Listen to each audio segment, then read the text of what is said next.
What's up, guys? My name is Dave Kelly. I am the lead vocalist in the metal band Unparalleled Height, and I just want to thank Lemon Block for having me on. Okay.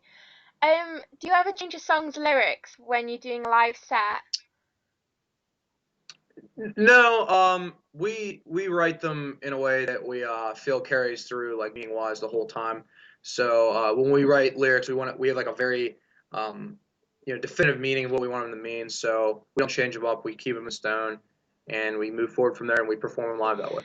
Do you think that an online presence is important for fans and critics and bloggers like me to find you?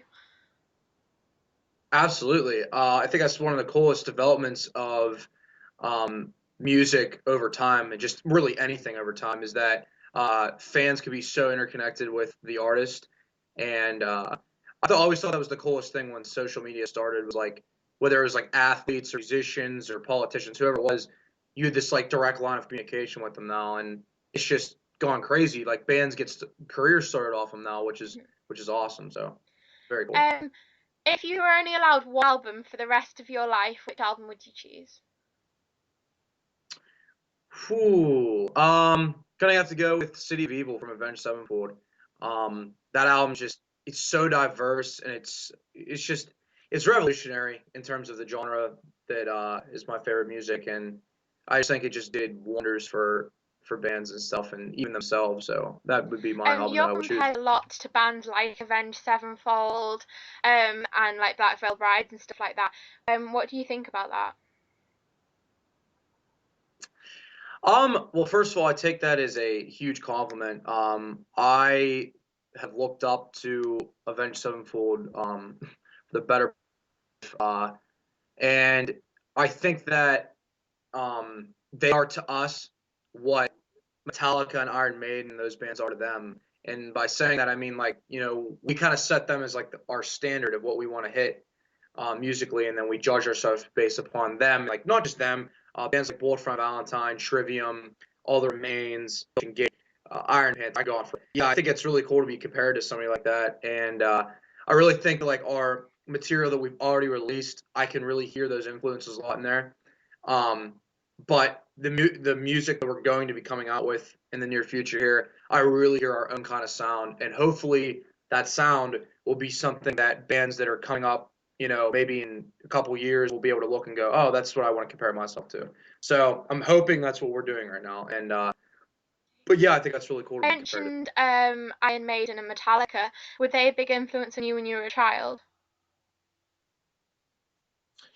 I actually didn't get into them as much until I was, maybe in like high school or so. And the reason for that is because I kind of like, as I was growing up, the bands that I just had mentioned, like Trivium, Avenged, and those were the bands that were like like growing at that point. So there was a lot of buzz around them, and I started getting into them. And actually, by getting into them, then I got into classic metal after that, because my parents and the older people around me, they don't listen to classic metal as much as they listen to classic rock. So I kind of got into classic rock bands before I got into classic metal bands. But I obviously fell in love with like Metallica, Iron Maiden, Megadeth, and all those bands once I heard them. And that's honestly might be my favorite part of metal Obviously, right you there, is the guys classic stuff. started from nothing and made your way up. Can you give any smaller or local bands looking to get gigs and airplay any tips? Yeah, absolutely. Think of this. Okay, this is gonna sound cheesy, but begin with the end in mind. Know where you want to end up. So let's say you want to be a local band and be the biggest local band in your area. Well, then okay, I need to be able to work within the press outlets and my local network as much as I can to get the biggest thing, to be the biggest band in that area. But let's say you have really ambitious goals and that you want to, be the biggest band in the US or the world or something like that. You gotta think in that terms, in that sense. Train your mind to believe that you're going to do that, and watch how everything in your life will start changing because of you just believing you can do that. And it sounds cheesy, but once you do that, you're going to figure out ways to constantly be moving forward.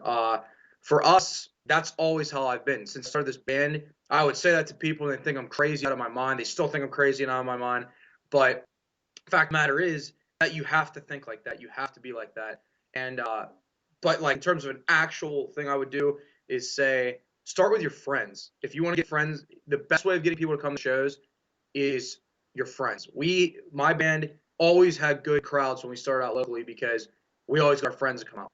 And that's just the best way of doing it. Get your friends interested, and they'll start telling people. And then, move online and start trying to get people there and invest in good quality recording too. Like go to a studio, spend some money. It might cost a little bit of money, but the thing is, if you have poor quality recordings, then nobody's going to take you seriously.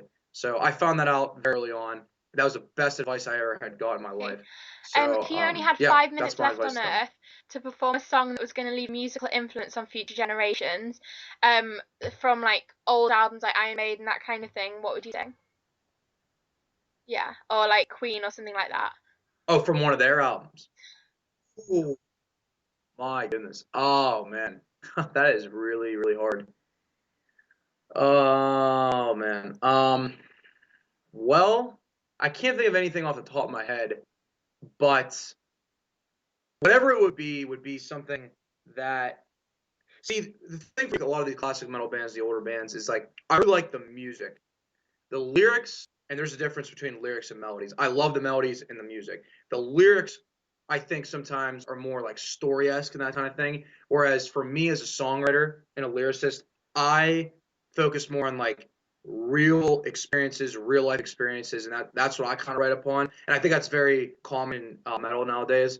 Um, so if I don't know, like I would love. There's so many classic metal bands I love, but I can't think of any off the top of my head where like the lyrics really. Okay. I don't know. It's really that's a tough question for What's been the me. hardest part so far regarding becoming well known and having people recognize you?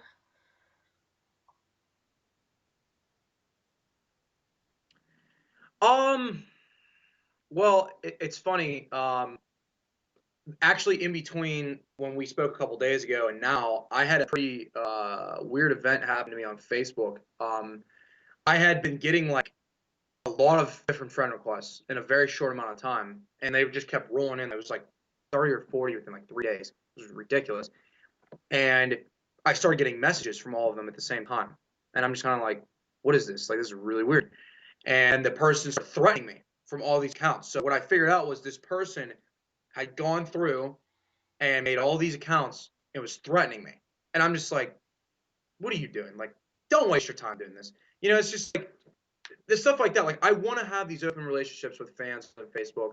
I want to have, Twitter's fine. Like that's one of those things where I'll talk to anybody. Instagram's the same thing, but like Facebook, you know, that's probably been the hardest thing. Like it's hard because I have a lot of my family on there, a lot of people that are very close to me, and I don't want to put those people in a situation like that. You know what I mean? I don't want them getting targeted. So that's probably been the hardest thing. Is like I'm probably too, I don't want to say nice, but too open with a lot of these things that at some points, I hope that it never becomes Okay. a problem because I love Um, that open have you, interaction. But that has apart probably from been the that, most have you ever difficult had part. any trouble with fans like meeting at gigs and stuff like that?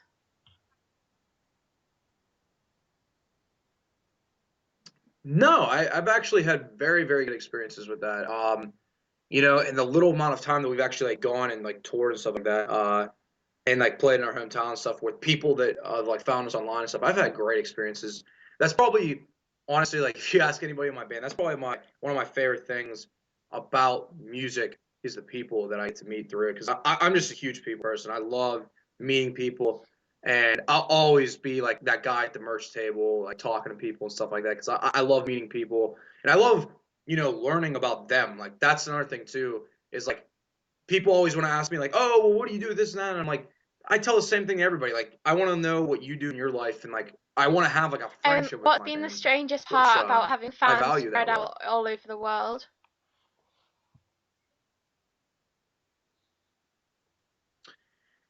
Oh, um, I think the strangest part of that is exactly what just came out of your mouth. Like, I have to.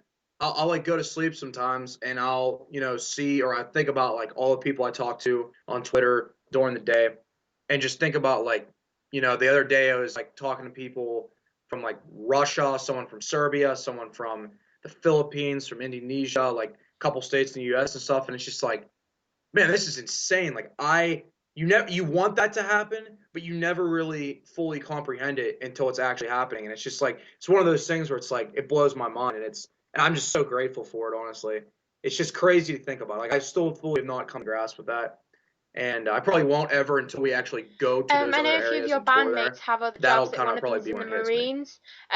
How do you cope with that regards to like meeting and writing songs and recording?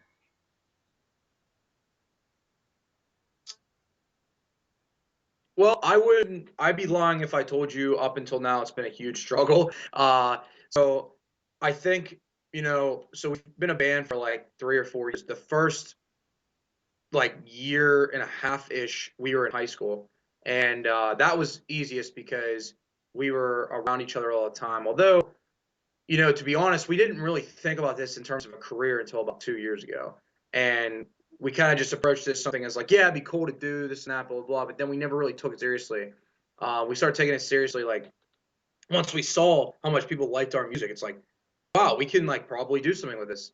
This is great feedback. And since then, you mentioned Tyler's in the Marines. He joined the Marine Reserves way before we ever were thinking about, making this something that would grow at the pace of what like, nobody expected this. And I first of all just have to commend him for that because that's a completely honorable thing to do. I mean, that's like one of the most honorable things you can do in a lifetime. He thoroughly enjoys it. Actually, doesn't really get in the way as much as people think. Yeah, some of us have part-time jobs right now because we're not great. We fully within the next or two we'll be able to do it because we made a lot behind the scenes recently. Be able to help us do that. Ultimately, we are trying to give our fans Yeah, it's best brilliant. experience, Thank and you for we're doing joining this me. full time. That's when we're gonna get that. If we do this again once a new album's out, do you know when about it will be out? No problem. No problem. I thoroughly it. Um, we don't know 100% yet. I actually just spoke with a certain individual that's very important for decision making for us yesterday, and we might be releasing something within the next couple of months here. All the timing is really out of my hands, which is weird because it used to always be in my hands. But that's what happens as you grow. You have other people making decisions for you. So I would expect within the next, I'm hoping, And where can people find you? several months here it'll be. But we'll have more news about that sometime soon here. Yeah, you can find the band at facebook.com/unparalleled height. Our Twitter is at UPH_official. And then our Instagram is at Unparalleled Height Official. And then you can find me on Twitter at Dave_UPH. And my Instagram is at Dave Kelly UPH. Come talk to me. I'd love to talk to people. Bye.